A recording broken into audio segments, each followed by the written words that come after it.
Hello friend, मैं हूं आपका दोस्त, आपका होस्ट मिस्टर जी कुमार। दोस्तों, आज बात करेंगे नवजात शिशु की आवश्यक देखभाल पे। भारत में अधिकतर प्रसव घर में ही कराए जाते हैं। 66% शिशु जीवन के पहले महीने से मौत का शिकार हो जाते हैं। ऐसे में यह जरूरी हो जाता है कि प्रसव और उसके बाद शिशुओं को प्रशिक्षित चिकित्सा कर्मियों की देखरेख की सुविधा उपलब्ध कराई जाए। इसके अलावा स्वास्थ्य संबंधित परामर्श सेवाओं की व्यवस्था करना भी जरूरी है। ये सेवाएं चिकित्सा केंद्र से लोगों की पहुंच में होनी चाहिए। इसके लिए जरूरी है कि क्षेत्रीय स्तर पर कर्मियों को नवजात शिशु की देखभाल करने के बारे में प्रशिक्षित किया जाए। शिशुओं को कमरे में गर्माहट के माहौल में रखना, जन्म के समय बच्चे को नहीं नहलाना और टीकाकरण।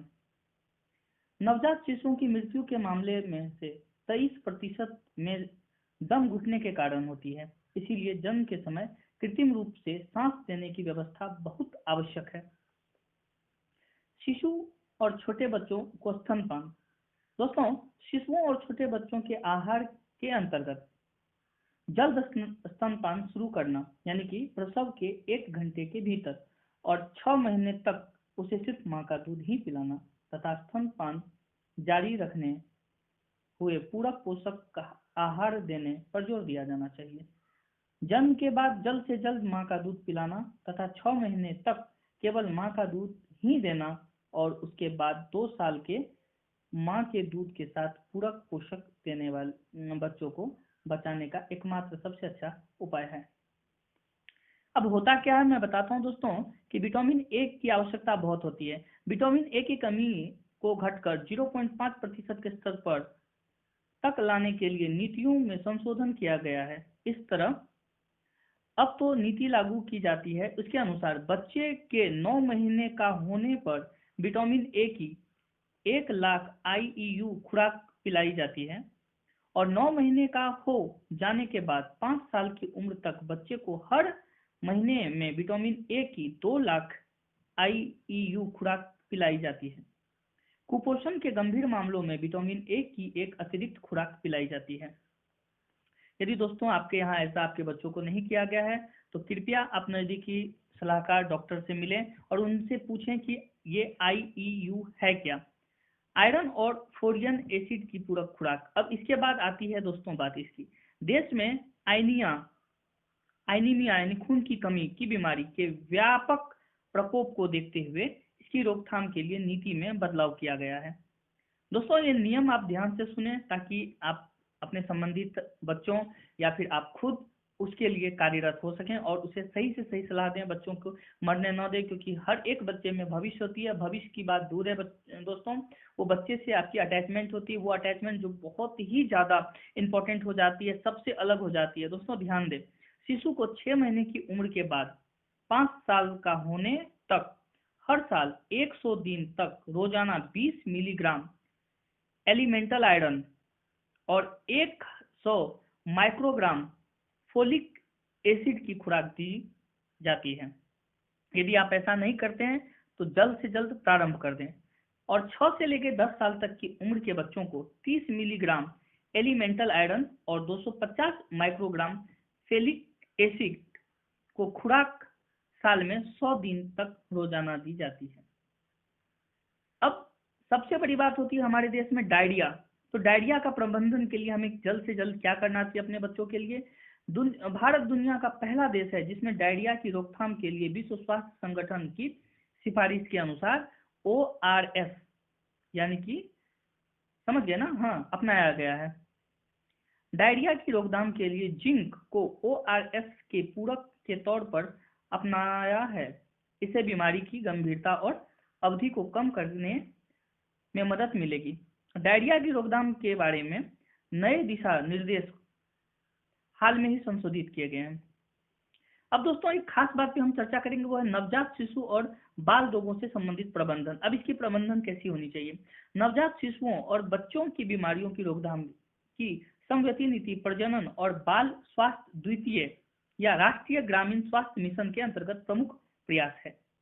इस रणनीति में बच्चों की मौत का कारण बनने वाले आम बीमारियों की रोकथाम और प्रबंधन के लिए उपाय अपनाए जाते हैं या किए जाते हैं।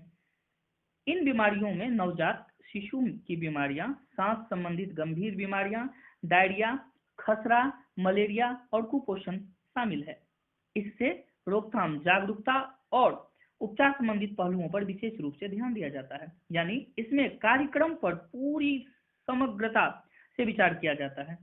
इसका उद्देश्य है शिशु और बाल रोगों के समन्वित प्रबंधन के पैकेज को परिवार के स्तर पर और उप केंद्र के स्तर पर, प्राथमिक स्वास्थ्य केंद्र के स्तर पर और नर्स और स्थानीय हेल्थ विजिटर के लिए और परिवार के स्तर पर लागू कराना, ताकि नवजात शिशु और बच्चों को स्वास्थ्य की समग्र सेवा उपलब्ध कराई जा सके, इनकी सभी प्रमुख बीमारियों का इलाज हो सके।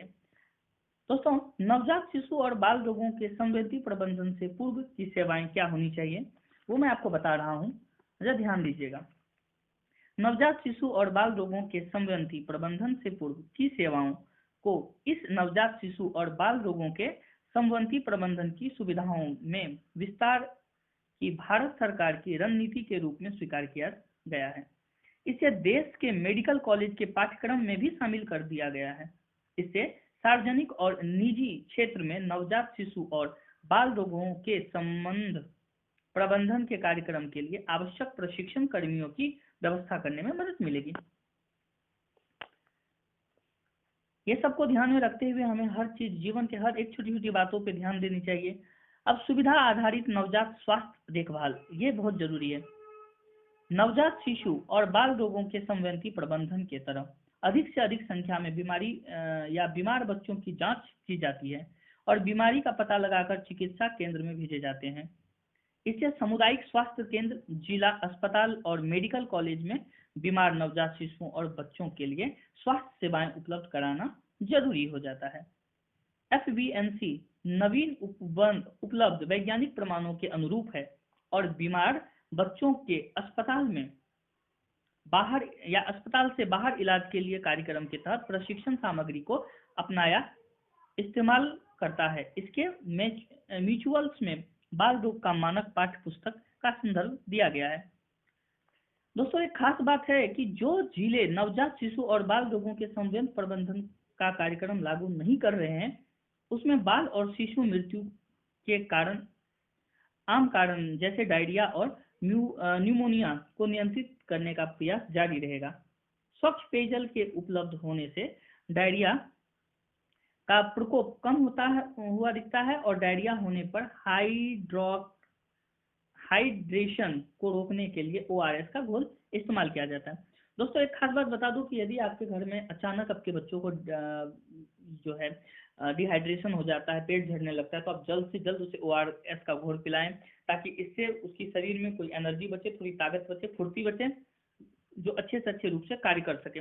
नवजात शिशु की घर पे देखभाल कैसी करनी चाहिए, मैं बताता हूँ। तो राजस्थान, बिहार, मध्य प्रदेश और उड़ीसा में आशा कार्यकर्ताओं के जरिए घर पर ही नवजात शिशुओं की देखभाल का कार्यक्रम शुरू किया गया है।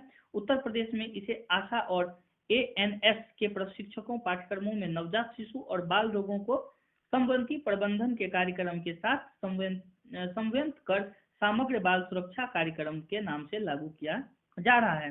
राज्य के 70 में से 18 जिले में यह कार्यक्रम लागू है।